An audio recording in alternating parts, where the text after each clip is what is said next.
Hello good morning दोस्तों, आप सबका स्वागत है सिद्ध अकेडमी पर। दोस्तों आज हम स्टार्ट कर रहे हैं career opportunities in physics after BSc. दोस्तों यहाँ पे हम बताएंगे कि बीएससी करने के बाद हम फिजिक्स के अंदर कौन कौन से जॉब ले सकते हैं, कौन से इंस्टीट्यूशन में या कौन से संस्था में या फिर कौन से कॉलेज में हम एडमिशन ले कि जैसे कि हमारे पास अच्छे से जॉब प्राप्त हो सके, अच्छे से सैलरी प्राप्त हो सके। दैट यहाँ पे हम आज फिजिक्स में हमारे पास कौन कौन से जॉब अवेलेबल होते हैं यहाँ पे, ठीक है, उसके बारे में बताएंगे। दोस्तों इससे पहले हमने इन मैथ्स में भी हमने बात की है कि मैथ्स में किस प्रकार से हम यहाँ पे अच्छी सैलरी वाली जॉब प्राप्त कर सकते हैं या फिर हमारा जो कैरियर है इन मैथ्स में कैसे बना सकते हैं, ठीक है। देन यहाँ पे आज दोस्तों मैं वापस वही बात करूँगा कि जैसे कि हमें पता है कि जैसे कि हम बीएससी करने के बाद या हम 11th-12th में होते हैं तब यहाँ पे हमारा जो पर्पज़ रहता है बीएससी या फिर मैं कहना चाहूँ साइंस मैथमेटिक्स का लेने का, वो क्या रहता है कि हमारा हाईली जो डिमांड रहता है या हाईली जो हमारी महत्वाकांक्षा होती है या फिर जो हमारी इच्छाएं होती वो कि अपन साइंस मैथ में जाके कुछ अच्छा करने की, ठीक है। देन यहाँ पे हम क्या करते हैं, साइंस मैथ लेते हैं। जैसे कि हम शुरू में ऐसे होता है कि साइंस या फिर मैं कह सकता हूँ आईआईटी में जाएंगे, आईआईटी जेईई एडवांस वगैरह एग्ज़ाम देंगे, फिर बाद में हम इसके आगे कुछ नया या फिर कुछ इंजीनियरिंग या फिर कुछ नया करेंगे, ठीक है। दैट यहाँ पे इसकी वजह से हम आईआईटी वगैरह की तैयारी करते हैं। बट लेकिन अनफॉर्चुनेटली हमारा उसमें सिलेक्शन नहीं हो पाता एंड देन हम इंजीनियरिंग करते हैं, लेकिन यहाँ पे इंजीनियरिंग के साथ साथ ये भी सोचते हैं कि ज़्यादातर बीएससी में आते हैं बिकॉज ऑफ यहाँ पे बीएससी में भी बहुत सारे जॉब अपॉर्चुनिटीज़ रहती है। बट लेकिन यहाँ पे जब जैसे जैसे हम बीएससी को पास आउट करते हैं 3 साल के लिए, देन यहाँ पे हमारा जॉब अपॉर्चुनिटी होती है उसको भी क्या करते हैं, थोड़ा थोड़ा डाउन करते हैं। देन यहाँ पे जो भीड़ वाली जगह होती है, भीड़ भाड़ वाली जगह होती है, वहाँ पे आके हम फंस जाते हैं। जैसे कि हम यहाँ पे लिख रहा है मैंने गवर्नमेंट जॉब वैसे बहुत अच्छी है दोस्तों, लेकिन भीड़ भाड़ बहुत ज़्यादा है, ठीक है। देन यहाँ पे मैं कह सकता हूँ गवर्नमेंट जॉब में भी अच्छे से, जैसे यूपीएससी में 47 प्रकार के एग्जाम कंडक्ट कराती है। दैट यहाँ पे अच्छी से जॉब हमें प्राप्त हो सकती है। और फिर बाद में स्टेट पीसीएस है, इंडियन फॉरेस्ट सर्विसेज है, ठीक है, इंडियन फॉरेस्ट सर्विसेज है and then Indian public sector bank है या एसएससी इंडियन डिफेंस सर्विसेज है, इंडियन रेलवे है, सेवरल पार्ट्स, ठीक है। दैट यहाँ पे मैं कह सकता हूँ दोस्तों कि हम जब लेकिन हमारा जो मोटो होना चाहिए, जो हमारा मोटो कौन सा, जब 11th-12th से सोच के हम अच्छे से काम करें, हम साइंस के फील्ड में ही काम करना चाहते हैं, हम फिजिक्स के फील्ड में ही काम करना चाहते हैं। दैट यहाँ पे वो मोटो भूल के हम क्या करते हैं, इन जो गवर्नमेंट जॉब, बट क्योंकि यहाँ पे दोस्तों वैसे ये बुरा नहीं, लेकिन यहाँ पे क्या भीड़ वाली है, हमारा जो मेन जो लक्ष्य होना चाहिए उसी में हम आना चाहिए, ठीक है। देन यहाँ पे मैं कह सकता हूँ कि गवर्नमेंट जॉब अच्छी है लेकिन हमारा जो मेनली टारगेट था वो नहीं है, ठीक है। दैट यहाँ पे मैं आज इसी की बात करूँगा दोस्तों में कि यहाँ पे हम career opportunities after BSc in physics. That यहाँ पे मैंने इससे पहले मैथ्स में भी बताया दोस्तों, तो जल्दी से जल्दी उसको भी देख सकते हो और अपने दोस्तों को बताओ प्लीज़। सिद्ध अकेडमी को शेयर और सब्सक्राइब करो, बेल आइकन क्लिक करो जिससे आने वाले वीडियो के नोटिफिकेशन आपको प्राप्त हो सके।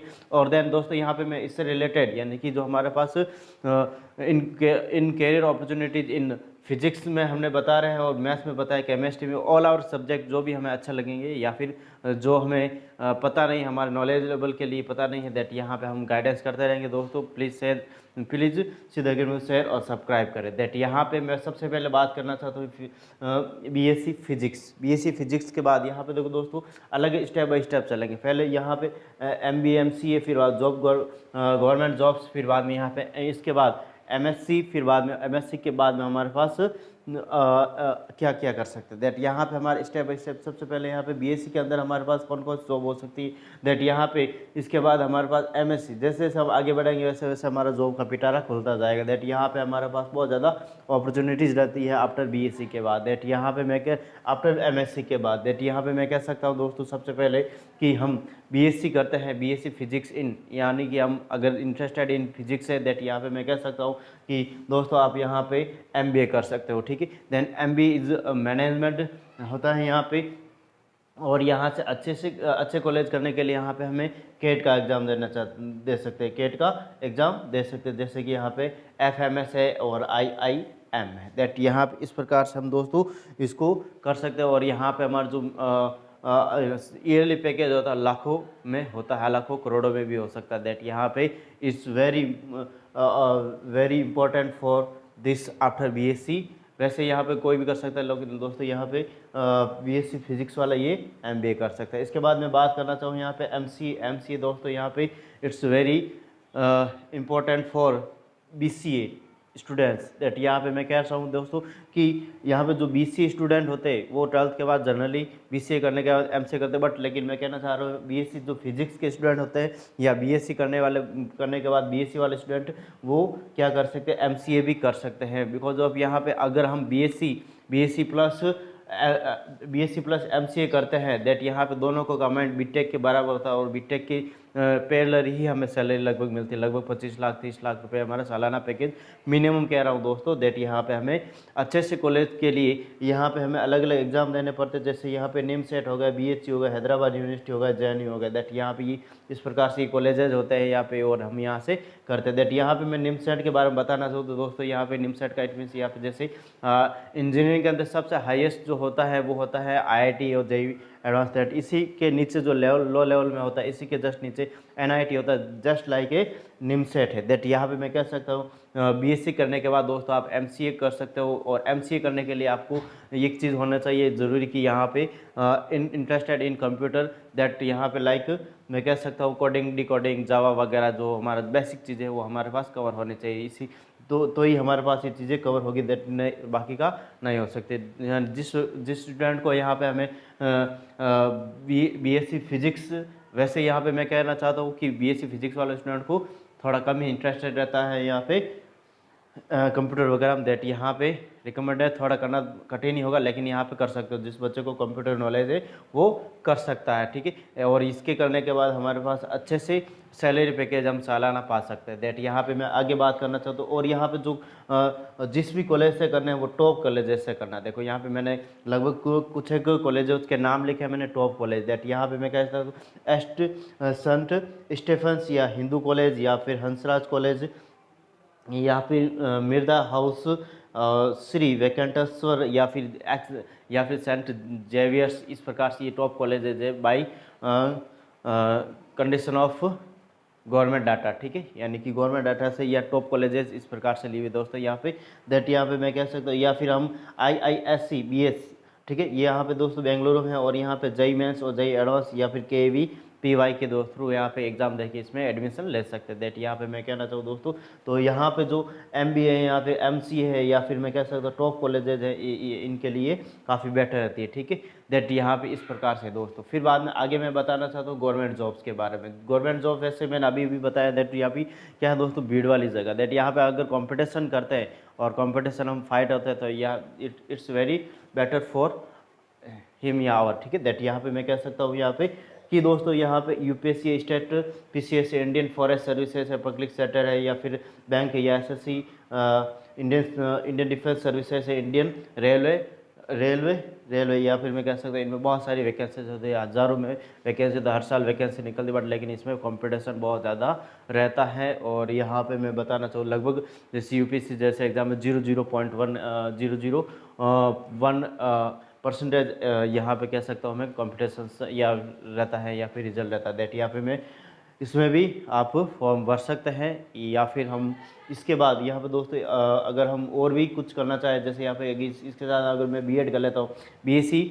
फिजिक्स के बाद यहाँ पे अगर मैं बीएड कर लेता हूँ, दैट यहाँ पे हम एग्जैक्टली हम लगभग 10th तक तो हम टीचर बन ही सकते हैं, गवर्नमेंट के टीचर बन ही सकते हैं। यानी BSc प्लस बीएड 10th तक हमारा वैकेंसी जाता है। स्टेट या सेंट्रल लेवल में भी आई थिंक आता होगा, लेकिन यहाँ पे मैं कह सकता हूँ स्टेट लेवल में BSc प्लस बीएड हम फॉर्म भर सकते हैं और गवर्नमेंट टीचर बन सकते हैं। दैट यहाँ पे हाईली रिकमेंडेड जो स्कूल्स होती है, प्राइवेट स्कूल्स होती हैं, और हम BSc physics and plus BEd करते हैं तो हमारी जो सैलरी होती है वो बहुत हाई होती है। जैसे यहाँ पे जिस गांव में तो वैसे छोटी छोटी स्कूल होती है और छोटे मोटे शहर में छोटी छोटी स्कूल है, तो भी वहाँ पे लगभग 15-20 हज़ार तो मंथली कमा ही लेते हो। बट लेकिन यहाँ पे अगर अच्छी रिस्पॉन्सिबिलिटी या फिर जिसका बैकग्राउंड अच्छा हो स्कूल का, वो हम अच्छे से सैलरी 50-60-70 हज़ार BSc बीएड वाला भी बंदा कमा सकता है। दैट यहाँ पे मैं कह सकता हूँ यहाँ पे BSc बीएड भी कर सकता है। दैट यहाँ पे मैं टीचिंग का अलग से मैं बताऊँगा यहाँ पे, पहले यहाँ पे इस प्रकार से मैंने इसको बताया। दैट यहाँ पे मैं आगे बता रहा हूँ दोस्तों, यहाँ पे मैं after BSc in physics MSc में हम एडमिशन ले सकते हैं। यहाँ पे जनरली मैं यहाँ पे एक ही पॉइंट लिखा है आईआईटी एग्ज़ाम, दैट यहाँ पे दोस्तों यहाँ पे हम बीएससी करने के बाद अगर आईआईटी एग्ज़ाम का एग्ज़ाम देते हैं, हम आईआईटी एग्ज़ाम का एग्ज़ाम देते हैं और हम एमएससी करते हैं, दैट वेरी गुड फॉर और ठीक है, यानी कि हमारे लिए बहुत ही अच्छा रहता है। यहाँ पे यहाँ पे देखो एमएससी करने के लिए दोस्तों यहाँ पे मैं बताना चाहूँ कि एमएससी में हम एक पर्टिकुलर सब्जेक्ट में हमें एमएससी करना होता है किसी भी, जैसे यहाँ पे बीएससी में हमारे पास क्या था कि बीएससी में 3 सब्जेक्ट आता है जनरली, मैथ्स भी आता है, फिजिक्स भी आता है और केमिस्ट्री भी आता है। और मैथ्स में भी अलग अलग बुक्स होती है, ठीक है, केमिस्ट्री में भी अलग, ऑर्गेनिक इनऑर्गेनिक फिजिकल वगैरह बहुत सारी बुक्स होती है। और इसमें भी जैसे फिजिक्स में भी क्वांटम हो गई या फिर इलेक्ट्रिकल न्यूक्लियर हो गई या फिर जैसे भी बहुत सारी बुक्स होती है। इस प्रकार से हम अलग फिर इन बुक्स का ही वन बुक्स, यानी इन सब बुक में से एक बुक का हमें क्या करना होता है, एमएससी करना होता है। या फिर कह सकता हूँ मैं जैसे यहाँ पे ऑक्यूस्टिकल फिजिक्स, दैट यहाँ पे साउंड से रिलेटेड जो हमारे पास फिजिक्स होती है उसमें हम एमएससी करते हैं। या फिर ये जो दे रखे हैं इन्हीं में से एक को चूज करने, एक ही सब्जेक्ट में हम एमएससी करते हैं। दैट यहाँ पे मैं कहता एस्ट्रोफिजिक्स या एस्ट्रोनॉमी, यानी कि जो अंतरिक्ष से या स्पेस से रिलेटेड जो बातें होती है या फिर सब्जेक्ट होता है वो कह सकते हैं यहाँ पे इसमें एमएससी कर सकते हैं। बायोफिजिक्स इट मीन्स यहाँ पे जो बायो यानी कि जो बायोलॉजी प्लस फिजिक्स में यहाँ पे जो हॉस्पिटल्स वगैरह में ज़्यादातर हमारी इसमें डिमांड रहती है, यानी यहाँ पे बायोफिजिक्स में हम एमएससी कर सकते हैं। फिर बाद में आगे मैं बात करना चाहता हूँ न्यूक्लियर फिजिक्स जिसमें हम इलेक्ट्रॉनिक्स वगैरह इसके बारे में बात करते हैं, मटेरियल फिजिक्स और मॉलिकुलर फिजिक्स, ठीक है। इस प्रकार से हम इनमें से एक सब्जेक्ट को हमें चूज करना और वहाँ से हम एमएससी कर सकते हैं बाई आईआईटी एग्जाम या फिर अदरवाइज बहुत सारे अलग अलग यूनिवर्सिटीज़ के अलग अलग एग्जाम्स होते हैं। मैंने एक ही एग्जाम्पल यहाँ पे दिए, ठीक है। दैट यहाँ पे मैं कह सकता हूँ कि अलग अलग सब्जेक्ट में हम अलग अलग तरह से हम एमएससी कर सकते हैं। फिर बाद में यहाँ पे हमें अगर ये जो हमारे पास एमएससी लिखा है, एमएससी इन सब्जेक्ट, इसमें हमारे पास एम्प्लॉयमेंट एरियाज कौन कौन से हैं, एम्प्लॉयमेंट एरियाज यानी कि हमें यहाँ पे जॉब कहाँ मिल सकती है दोस्तों। दैट यहाँ पे मैं बताना चाहूँ सबसे पहले रिसर्च इंस्टीट्यूट, यानी कि हमारे फिजिक्स में जो स्टूडेंट्स होते हैं या एमएससी फिजिक्स स्टूडेंट होते हैं उनमें रिसर्च इंस्टीट्यूट होता है, जो अनुसंधान संस्थाएँ होती है, वहाँ पर बहुत ज़्यादा डिमांड रहती है in for physics student in MSc. That यहाँ पे मैं हॉस्पिटल की बात करूँ तो हॉस्पिटल में भी डाटा कलेक्ट या फिर मैं कह सकता हूँ बायोफिजिक्स वाले स्टूडेंट की यहाँ पे बहुत ज़्यादा ज़रूरत रहती है। या फिर पावर जनरेटिंग यानी कि जो बिजली उत्पादक जो कंपनियाँ होती है वहाँ पर भी एमएससी स्टूडेंट इन फिजिक्स कह सकता हूँ मैं, इनकी बहुत ज़्यादा डिमांड रहती है, ठीक है। और फिर बाद में एविएशन इंडस्ट्री हो गई या पायरोटेक्निक इंडस्ट्री जस्ट लाइक जो दोस्तों पटाखे बनाने वाली फैक्ट्री या कंपनीज होती है, वहाँ पे फिजिक्स के स्टूडेंट या एमएससी फिजिक्स स्टूडेंट की बहुत ज़्यादा रिक्वायरमेंट रहती है। और यहाँ पे लास्ट में बताना चाहता हूँ कंस्ट्रक्शन फार्म यानी कि जो बिल्डिंग्स वगैरह जो दोस्तों बनाते हैं या फिर जो बिल्डिंग इंडस्ट्री या फिर कंस्ट्रक्शन या जो ठेकेदार होते हैं वहाँ पे बड़ी बड़ी कंपनी होती है, वहाँ पे इनकी बहुत ज़्यादा डिमांड रहती है। दैट यहाँ पे मैं इसकी अगर यहाँ पे अलग अलग चीज़ों पे अलग अलग जाके वेबसाइट पे सर्च करोगे तो यहाँ पे बहुत सारी जॉब्स आपको खुल के सामने आ जाएगी। दैट यहाँ पे इस प्रकार से यहाँ पे हम एमएससी अलग अलग सब्जेक्ट में अलग अलग कर सकते हैं। दैट यहाँ पे एम्प्लॉयमेंट एरिया इस प्रकार से है। दैट यहाँ पे नेक्स्ट बताना तो दोस्तों मैं आगे आफ्टर एमएससी के बाद हम क्या कर सकते हैं। दैट यहाँ पे आफ्टर एमएससी के बाद सबसे पहले मैं बताना चाहूँ दोस्तों यहाँ पे नेट एग्ज़ाम हम क्लियर कर सकते हैं। और net exam for lectureship and PhD, lectureship यानी कि हम टीचर बन सकते हैं, प्रोफेसर बन सकते हैं, ठीक है। यानी कि नेट एग्जाम क्लियर करके हम क्या बन सकते हैं, यहाँ पे मैंने अलग से लिखा है दोस्तों, यहाँ पे MSc plus NET exam assistant professor for UG और पीजी के लिए हम बन सकते हैं, assistant professor for UG and PG and then हम क्या कर सकते हैं, पीएचडी कर सकते हैं। दैट यहाँ पे आगे मैं बताना चाहूँ तो दोस्तों यहाँ पे गेट का एग्ज़ाम, यानी कि हम एमएससी करने के बाद हम यहाँ पे एमटेक कर सकते हैं। और एमटेक किस प्रकार से करेंगे दोस्तों, गेट एग्ज़ाम देके। किस प्रकार से करेंगे, गेट एग्ज़ाम देके हम क्या कर सकते हैं, एमएससी एमटेक कर सकते हैं। क्या कर सकते हैं, एमएससी के बाद यहाँ पे अगर गेट एग्ज़ाम देके एमटेक कर सकता हूँ। दैट यहाँ पे मैं क्या, अगर इसमें यहाँ पे कॉलेजेस की बात करूँ, यहाँ फिर मैं इन अपॉर्चुनिटी रिक्वायरमेंट की बात करूँ। दैट यहाँ पे for requirement in PSU like यानी PSU इट मीन्स जिसमें दोस्तों यहाँ पे सेमी गवर्नमेंट, इट मीन्स यहाँ पे सेमी गवर्नमेंट का मतलब यानी 51% से ज़्यादा जो हिस्सेदारी होती है वो गवर्नमेंट की होती है, और 51% से कम दैट यहाँ पे मैं कह सकता हूँ जो हिस्सेदारी होती है वो किसकी होती है, जो प्राइवेट जो कंपनीज होती है उनकी हिस्सेदारी होती है। दैट यहाँ पे मैं गेल है, बेल है, NTPC ETC है, या फिर हम गेट एग्ज़ाम देके क्या कर सकते हैं दोस्तों, PhD भी कर सकते हैं। इट्स वेरी इंपॉर्टेंट, या फिर मैं कह सकता हूँ हमारे पास इसमें बहुत सारी वैकेंसीज आती रहती हैं, और यहाँ पे मैं इसका लिंक भी नीचे डाल दूंगा। यहाँ पे अलग अलग चीज़ों GAIL BEL NTPC that officially website यहाँ पे मैं लिंक में नीचे डाल दूंगा दोस्तों। दैट यहाँ पे मैं कह सकता हूँ यहाँ पे कि आफ्टर BSc MSc के बाद अगर हम MTech करना चाहते हैं तो यहाँ पे गेट का एग्ज़ाम देना पड़ेगा, गेट के एग्ज़ाम के बाद MTech कर सकते हैं। और यहाँ पे बहुत सारे एग्ज़ाम्स होते हैं प्राइवेट से, यहाँ फिर मैं कहता हूँ PSU requirement in PSU like GAIL BEL NTPC, या फिर बहुत सारे संस्थाएं हैं यहाँ पे और इन इंडिया एंड इंडिया के बाहर भी, ठीक है, जहाँ पे यहाँ पे मैं कह सकता हूँ जेट एग्ज़ाम क्वालिफाइड या MTech या MSc करने के बाद यहाँ पे हमारे पास बहुत ज़्यादा रिक्वायरमेंट रहती है। दैट यहाँ पे मैं आगे बात करना चाहता हूँ दोस्तों NIELIT एग्ज़ाम।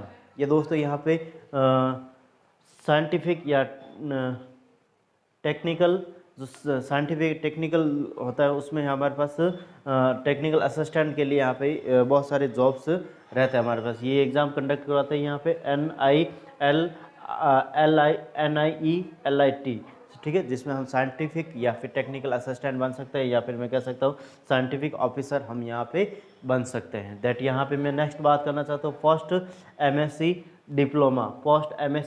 दैट यहाँ पे मैं post MSc diploma radiological physics में होता है, और ये कौन कराता है दोस्तों, बार्क बाबा, या फिर मैं कह सकता हूँ बाबा एटॉमिक रिसर्च सेंटर, ठीक है। तो यहाँ पे ये रेडियोलॉजिकल फिजिक्स कौन कराता फ्रॉम बार्क से होती है जनरली, बाकी का यहाँ पे पोस्ट MSc इसको कहते हैं पोस्ट MSc डिप्लोमा कहते हैं, पोस्ट MSc डिप्लोमा होता है दोस्तों। फिर बाद में यहाँ पे मैं आगे और भी जैसे मैंने यहाँ पे लिखा, मैं इस ऊपर वालों को बता देता हूँ कॉर्पोरेट जॉब। दैट यहाँ पे कॉर्पोरेट जॉब में मैं बता रहा हूँ यहाँ पे जैसे TCS Tata consultant services, Wipro में जा सकते हैं हम, BPO यानी कि कॉल सेंटर में जा सकते हैं, या डाटा एंट्री में हम जा सकते हैं। दैट यहाँ पे ये कॉर्पोरेट सेक्टर में हम जॉब प्राप्त कर सकते हैं आफ्टर MSc, या फिर it's very important for our job, ठीक है, हमारे लिए बहुत ही महत्वपूर्ण होता है यहाँ पे प्राइवेट सेक्टर या फिर कंपनीज में जाने के लिए। दैट यहाँ पे मैं आगे बात करना चाहता हूँ यहाँ दोस्तों career in forensic science it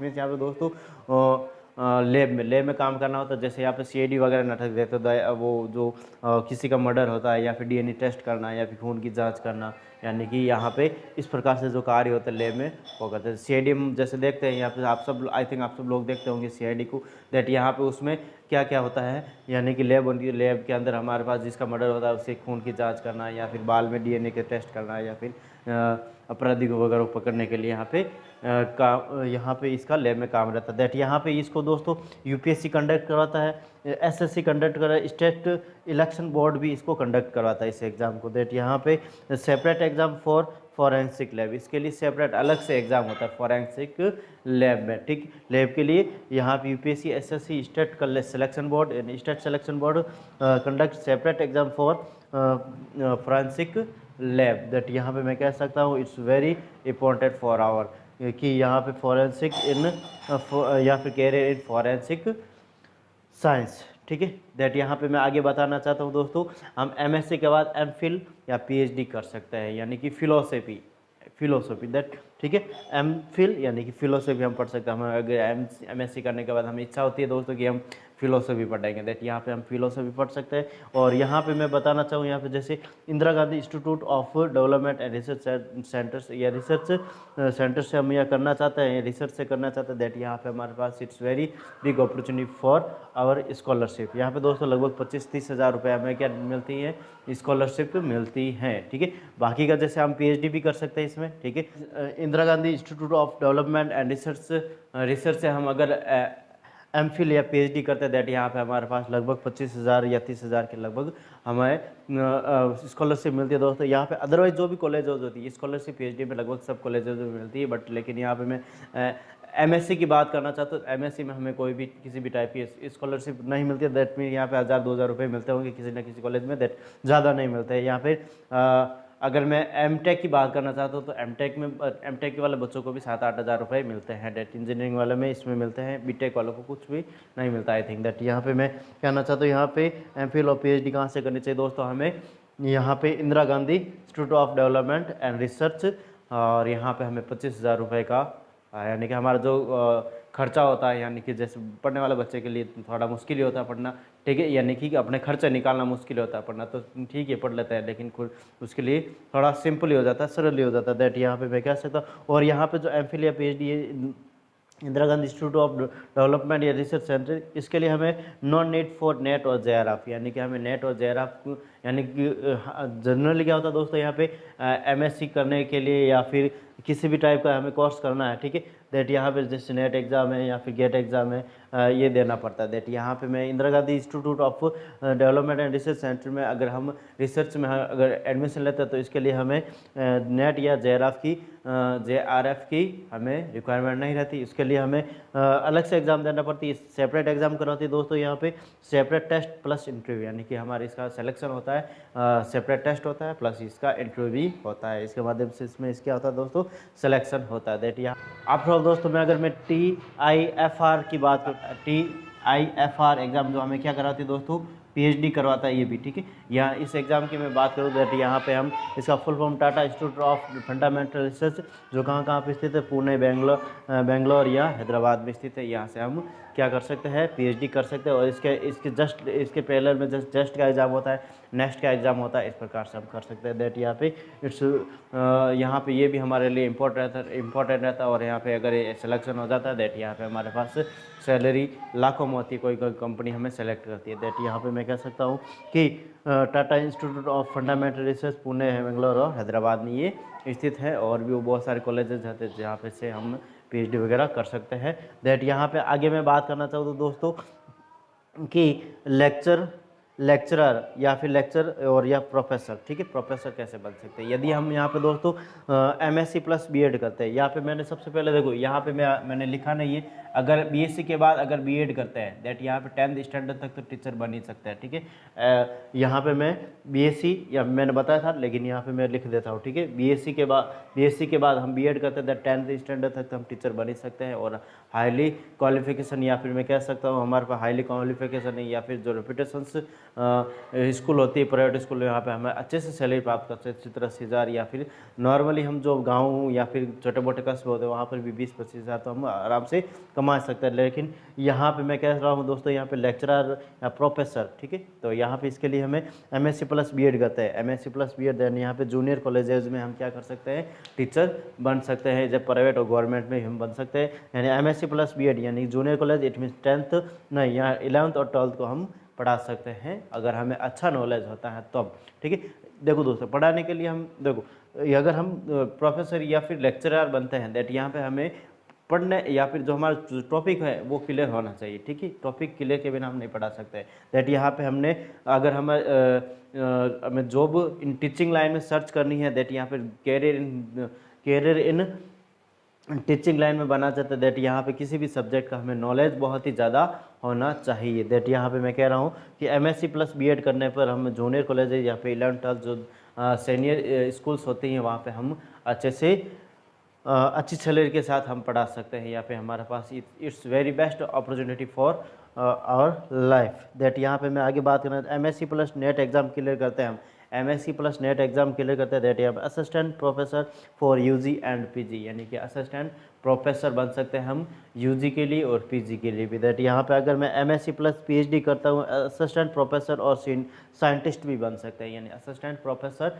and scientist, ठीक है, एमएससी प्लस पीएचडी। दैट यहाँ पे मैं आगे बात करना चाहता हूँ एमएससी प्लस बार्क से हम करते हैं दैट यहाँ पे हम साइंटिस्ट बन सकते हैं। साइंटिस्ट यहाँ पे मैंने पहले भी बताया था, देखो रेडियोलॉजिकल फिजिक्स या from BARC that first MSc diploma. That यहाँ पे it's very good job for और ठीक है, यानी कि हम MSc प्लस बार्क तो साइंटिस्ट हम यहाँ पे आराम से बन सकते हैं। दैट यहाँ पे ये दोनों जॉब जो साइंटिस्ट एंड और यहाँ पे टीचिंग की मैं बात करूँ दोस्तों, यहाँ पे हमें नॉलेज यानी कि नॉलेज बहुत ज़्यादा होना चाहिए। बाकी का थोड़ा बहुत चलता है इधर उधर, लेकिन यहाँ पे टीचिंग में हमें, क्योंकि हमें आगे खुद को पढ़ाना होता है, अपने बच्चों को हमें बताना होता है, उनको अच्छे से गाइडेंस करना होता है, उनको अपने कैरियर के बारे में, कैरियर की ओर ले जाना होता है। तब इसको अच्छे से हमें जो भी टॉपिक है या जो भी हमारा सब्जेक्ट है उसमें हम एक्सपर्ट होने चाहिए। दैट यहाँ पे दोस्तों आज मैंने बताया है यहाँ पे career opportunities after BSc in physics. That यहाँ पे मैं अलग अलग MBA MCA और गवर्नमेंट जॉब्स जो भीड़ भाड़ वाले जगह, लेकिन यहाँ पर भी अगर हम अच्छे से प्रिपरेशन करें दोस्तों, दैट यहाँ पे हम एग्ज़ाम क्लियर कर सकते हैं। और यहाँ पे चांसेस बहुत कम रहते हैं। यहाँ पे गवर्नमेंट एग्जाम करते थे, ये बहुत सारे करते हैं, बच्चे करते हैं, ये सब कुछ करते हैं। ठीक है, मेरा भी एक्सपीरियंस है 3-4 साल पढ़ाने में दोस्तों, और बहुत सारे। लेकिन इसमें पढ़ने का जो रूटीन और तरीका, लगभग 7-8 घंटा तो पढ़ना होना चाहिए दोस्तों। यहाँ पे 7-8 घंटे लगभग आपकी कंटिन्यू पढ़ाई होनी चाहिए। दैट यहाँ पे हम एग्ज़ाम क्लियर कर सकते हैं। दैट यहाँ पे फिर बाद में मैंने अगर हम BSc फिजिक्स के बाद B.Ed करते हैं तो 10th स्टैंडर्ड तक हम टीचर बनते हैं। दैट यहाँ पे MSc के बाद अलग अलग सब्जेक्ट में हम MSc करके इस एम्प्लॉयमेंट एरियाज जैसे रिसर्च इंस्टीट्यूट है, हॉस्पिटल है, पावर जनरेटिंग कंपनीज, एविएशन है, या फिर मैं पायरोटेक्निक इंडस्ट्री या कंस्ट्रक्शन फर्म में हम जॉब प्राप्त कर सकते हैं। इसके बाद आफ्टर BSc के बाद हम नेट एग्जाम, लेक्चरशिप या PhD के लिए दैट गेट के एग्ज़ाम, MSc के बाद MTech करना है तो गेट के एग्ज़ाम। और यहाँ पे हमारी जो रिक्वायरमेंट होती है PSU के अंदर, जैसे गेल है, गेल बेल NTPC, दैट इस प्रकार से हम कर सकते हैं। और यहाँ पे NIE LIT exam, that scientific technical assistant बन सकते हैं, और साइंटिफिक ऑफिसर हम यहाँ पे बन सकते हैं। फर्स्ट MSc डिप्लोमा, दैट यहाँ पे रेडियोलॉजिकल फिजिक्स या कहाँ से होती है दोस्तों, फ्रॉम बार्क से होती है, Bhabha automatic research centre. And then यहाँ पे कॉर्पोरेट जॉब में भी हम यहाँ पे क्या कर सकते हैं दोस्तों, जॉब कर सकते हैं, जिसका टाटा कंसल्टेंट सर्विसेज, विप्रो हो गई, या फिर BPO डाटा एंट्री, इस प्रकार से। दैट यहाँ पे मैं आगे बात करना चाहता हूँ फॉरेंसिक लैब में भी हमारे पास फॉरेंसिक, या फिर कैरियर इन फॉरेंसिक साइंस में भी हमारे पास job opportunity is better. That यहाँ पे ये हमें UPSC SSC स्टेट या स्टेट सिलेक्शन बोर्ड यहाँ पे एग्ज़ाम करवाती है, सेपरेट एग्जाम होता है इनके दोस्तों, और फॉरेंसिक लैब के लिए इसके एग्जाम होता है। दैट यहाँ पे मैं आगे MPhil या PhD की बात करना चाहता हूँ। और Indira Gandhi institute of development research centre से अगर रिसर्च से हम करते हैं, दैट यहाँ पे 25-30 हज़ार रुपये हमें, वैसे हर एक कॉलेज जनरली PhD वालों को तो मिलती ही मिलती है, ठीक है, स्कॉलरशिप, बट लेकिन यहाँ से कंफर्म है, यहाँ से तो मिलना ही है, ठीक है। और इसके लिए ना तो हमें नेट या JRF एग्ज़ाम की ज़रूरत नहीं होती, इसके लिए हमें अलग से एग्ज़ाम करवाती है MPhil या PhD, जो हमारे पास जब ये करते हैं तो Indira Gandhi institute of development and research अलग से एग्ज़ाम प्लस इंटरव्यू करवाती है। That TIFR Tata institute of fundamental research Pune Bangalore या फिर कह सकते हैं हैदराबाद में स्थित है, जो हमें PhD करवाता है। MSc भी यहाँ से कर सकते हैं। It's very highly qualified college है। दैट यहाँ पे मैं कह सकता हूँ जेस्ट और नेक्स्ट का भी एग्जाम दे सकते हैं। फिर बाद में यहाँ पे मैं टीचिंग या फिर मैं कह सकता हूँ लेक्चरशिप या प्रोफेसर के अगर हम जॉब, इट्स वेरी क्वालिफाइड। या भी दोस्तों अभी जैसे कि पहले तो हमारे ऑनलाइन सिस्टम हुआ नहीं करता था, ऑनलाइन सिस्टम नहीं हुआ करता था। दैट यहाँ पे जो टीचर्स हुआ करते थे वो एग्जैक्टली यहाँ पे सीमित एरिया, यानी कि 100 किलोमीटर के अंदर के दायरे में, 100 किलोमीटर बहुत कम। जैसे गांव में पढ़ा रहा हूँ तो गांव के बच्चों को ही कवर कर सकता हूँ। जैसे यहाँ पे मैं मेरा जिला जोधपुर, दैट जो जोधपुर जिले में जितने भी यहाँ पे अगर यूनिवर्सिटी में पढ़ा रहा हूँ, दैट यहाँ पे 5-6 जिले कवर हो जाएंगे। दैट इससे ज़्यादा हम कवर नहीं कर सकते। दैट यहाँ पे मैं अगर आज का जनरेशन क्या है,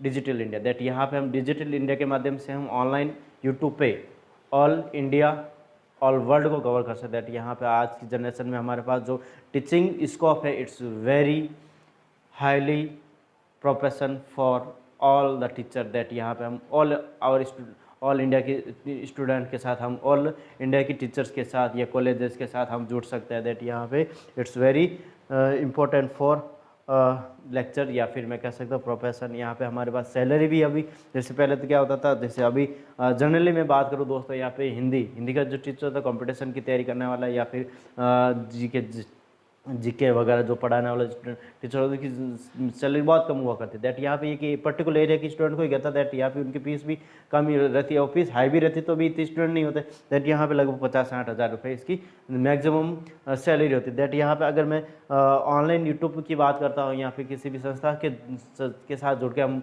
अगर टीचिंग करवाते हैं दैट यहाँ पे 1 लाख 2 लाख 3 लाख जितनी भी हम चाहे उतनी सैलरी हम प्राप्त कर सकते हैं, जैसा कि हमारा इंस्टीट्यूट या फिर हमारा चैनल या फिर यूट्यूब पे हमारा परफॉर्मेंस कैसा है उसके हिसाब से। दैट यहाँ पे हमारे पास बहुत अच्छा अपॉर्चुनिटी है दोस्तों इन टीचिंग। दैट यहाँ पे वैसे यहाँ पे मैं एक फैक्ट बताना चाहूँ, देखो दोस्तों यहाँ पे कि टीचिंग ऑनलाइन टीचिंग में जितना बच्चे इतने ज़्यादा बच्चे नहीं पढ़ पाते हैं जैसे कि ऑफलाइन पढ़ते हैं, क्योंकि यहाँ पे वैसे मैं खुद ऑनलाइन पढ़ाता हूँ। दैट यहाँ पे मेरा तो खुद का लॉस ही है। दैट मैं कह सकता हूँ तो अभी कि ज़्यादातर जो समझ होती है वो ऑफलाइन में ही होती है दोस्तों। 12% बच्चे ही यहाँ पे सिर्फ ऑफलाइन नहीं ऑनलाइन सही ढंग से पढ़ पाते, बाकी वाले क्या करते हैं पता नहीं, ठीक है, यानी पढ़ते थे लेकिन अपना दिमाग क्या कर लेते हैं दोस्तों, डाइवर्ट कर लेते हैं। दैट यहाँ पे मैं लेक्चरशिप या प्रोफेसर की बात कर रहा हूँ, MSc plus BEd junior college 11th-12th के लिए यहाँ पे MSc plus NET exam assistant professor for UG PG and यहाँ पे मैं MSc plus PhD assistant professor और साइंटिस्ट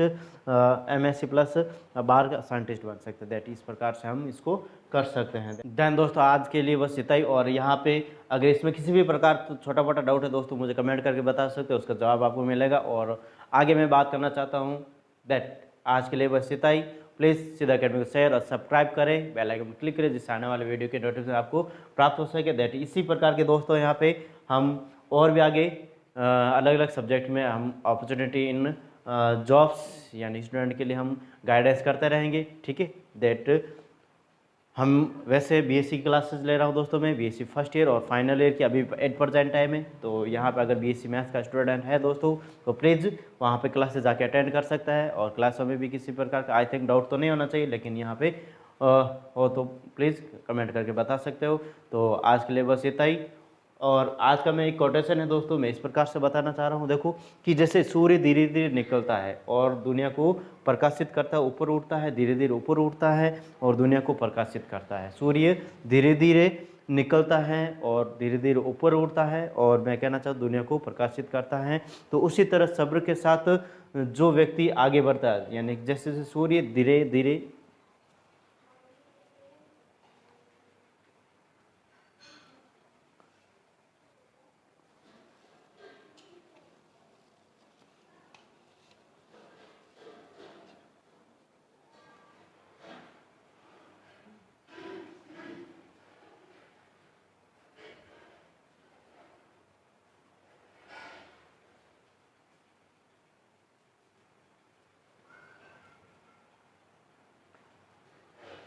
और आज का कोटेशन दोस्तों इस प्रकार से है कि सूर्य धीरे धीरे निकलता है और ऊपर उठकर दुनिया को प्रकाशित करता है। सूर्य धीरे धीरे वो निकलता है और ऊपर उठकर दुनिया को प्रकाशित करता है। उसी तरह दोस्तों सब्र के साथ जो व्यक्ति आगे बढ़ता है और एक दिन निश्चित ही वह ऊपर उठकर अपनी तकदीर बदलता है। दैट यहाँ पे दोस्तों कि हम अपने कार्य जो भी कार्य करें, जो हमारे पास टारगेट होता है इसको हम सब्र के साथ आगे बढ़ो, उसमें वर्क करो, कार्य करो। देन यहाँ पे हम एक दिन ऐसा भी आएगा जब हम चमकेंगे या फिर हमारी तकदीर बदल जाएगी। दैट इस प्रकार से दोस्तों मैं कह रहा हूँ कि जिस प्रकार से सूर्य धीरे धीरे निकलता है, ऊपर उठता है, दुनिया को प्रकाशित करता है, इसी प्रकार आप भी एक दिन ऐसा आएगा जब आप भी पूरी दुनिया को प्रकाशित करोगे। अपनी अच्छी सी जॉब होगी, अपनी अच्छी सी सैलरी, अपनी अच्छी सी कार, घर वगैरह, अच्छा सब कुछ अच्छा ही रहेगा। दैट यहाँ पे अपना मन लगा के प्लीज़ पढ़ाई करो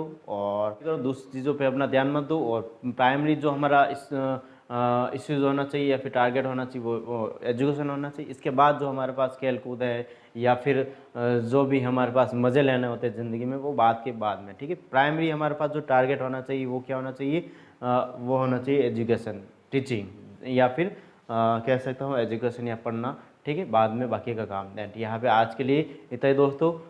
थैंक यू, धन्यवाद। और ऐसे कैसे वीडियो और आते रहेंगे। दैट यहाँ पे आज के लिए इतना ही। थैंक यू, धन्यवाद।